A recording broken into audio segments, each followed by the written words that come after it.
Welcome to today's press conference. There aren't any reporters here. What are you talking about? We got two citrus presses right here. A bunch of oranges and one very interesting looking pineapple that's prepared to answer a lot of tough questions. You know, pineapple isn't a citrus, right?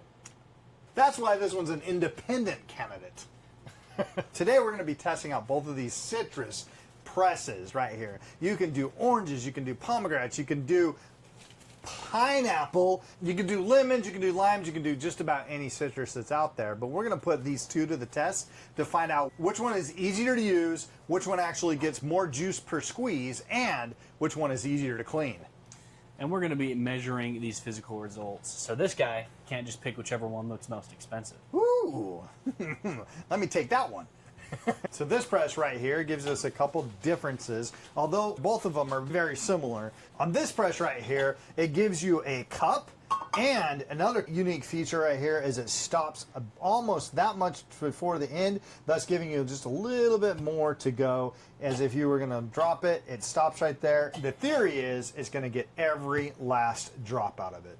Now looking at this juicer here, now they do look very similar, but this one has a little bit of a different texture, or a little bit different feel of the handle here. While this steel bit here is not textured, it feels a lot smoother to touch than the other one is. On this guy as well, you don't have that auto stop there. There's no resistance when this guy comes down. So that's the biggest difference I'm seeing between the two. On the side of this guy as well, it does have its brand logo right there. So if that's something that you like to show off there, this guy has that. It may look nicer sitting on the counter when you have that logo facing compared to just the black steel look. So both of these guys are completely manual. So no plugs, no batteries, no asking Alexa, hey Alexa, squeeze an orange. Yeah, you can't do that. These are completely manual presses. Now before they start campaigning against each other here, we're going to be using the same amount of fruit, the same measuring tools, and the same testing rules. We're going to also switch. So he's going to do one, I'm going to do one, then we're going to switch so that nobody can blame the result on this highly trained juicing arm. Round one is the normal use test. Each press gets the same weight in orange halves. We're going to be measuring the juice, watching for seeds, pulp, basically how much pressure each one of these juice presses can take. All right, you ready? Yep, let's apply some peer pressure.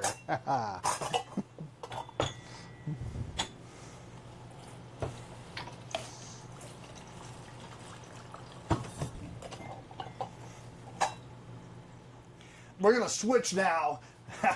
They're just getting warmed up. Let's see what we can do here.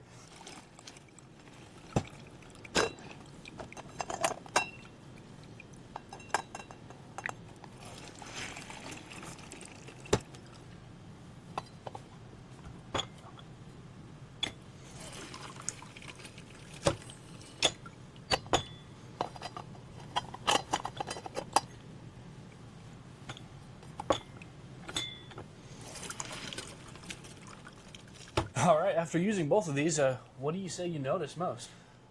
Well, I would honestly say that they're both very similar. I mean, obviously we're trying two manual juice presses, and when I'm using this guy right here, I did kind of like the fact that I knew that you could just give it a little bit more. It's like a little bit of a resistance, and then boom, you could get a little bit more of that squeeze. The other thing that I liked is they both captured the seeds really well. There shouldn't be any seeds in the juice. What about you? What do you think? Main difference for me, using this guy here, I noticed when I was pushing it down, it was way smoother and easier to get that nice juice over there. In regards to this one, I had to put a lot more elbow grease in order to get that down. Even before you reach the spot where there is that resistance, I noticed that I had to put a lot more pressure in order to squeeze that orange. Probably because you don't have that well-trained juicing arm. He's still trying to work it in for sure.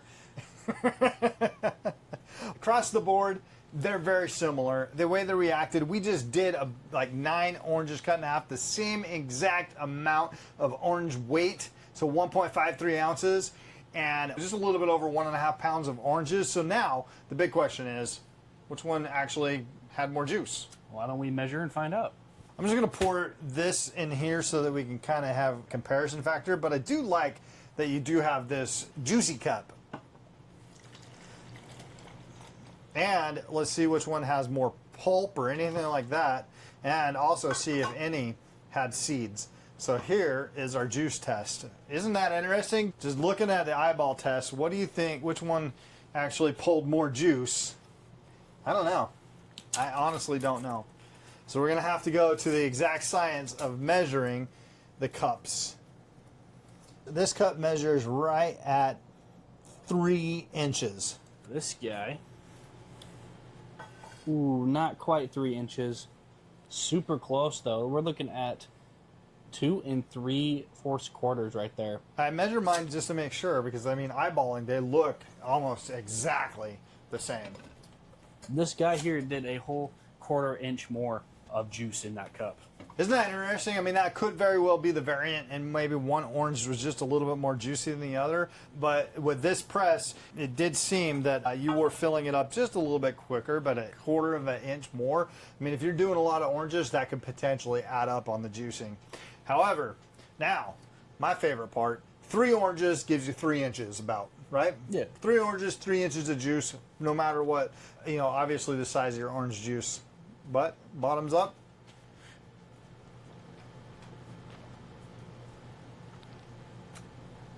Very orangey. Pulp? No pulp? What do you think? Pulp. Pulp? So let's do that.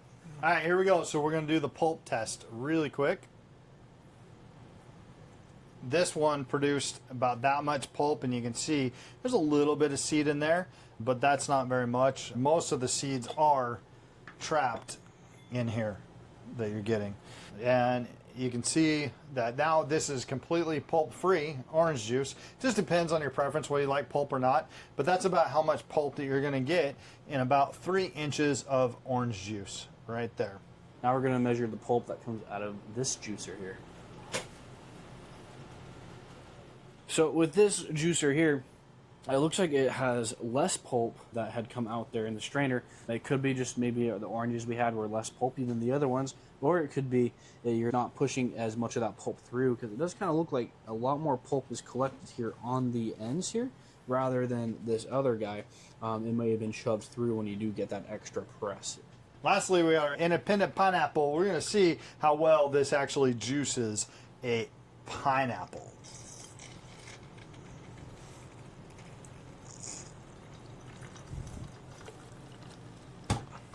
Got it. For me, on my pineapple over here, it was just a little bit tougher to squeeze that down. Now, it could have been the fibers getting in the way, but I really had to put some muscle into it. What about you? Like I said earlier on this one, you do have that easy press. I didn't really have to work nearly as hard as you did to get that pineapple squoze. I guess my arm is getting a little old. All right, so on the pineapple juicer, that is not all the pineapple, obviously, but that's just a little bit of pineapple that would fit into the juicer. This guy did about 1 inch of juice right there. About 1 inch of juice. This guy did slightly less than 1. So they're very similar. But I just wanted to show that you can do oranges, you can do pineapple, you can do just about anything. Now to clean up, it is super easy. Both of these are going to clean up exactly the same way. You just pull this out just like that. Line this up to there. That comes out. You got 2 parts. Rinse it underwater, get all the pulp out, and it is super easy to clean. And then you just come back in here and wipe up any extra thing right here, and it is super easy to clean. Do you have any other questions or final thoughts about these presses? No, I think we squeezed every last drop that we can out of this press conference. Aren't you glad we did the comparison? You drive me bananas. I'm going to take that as a yes.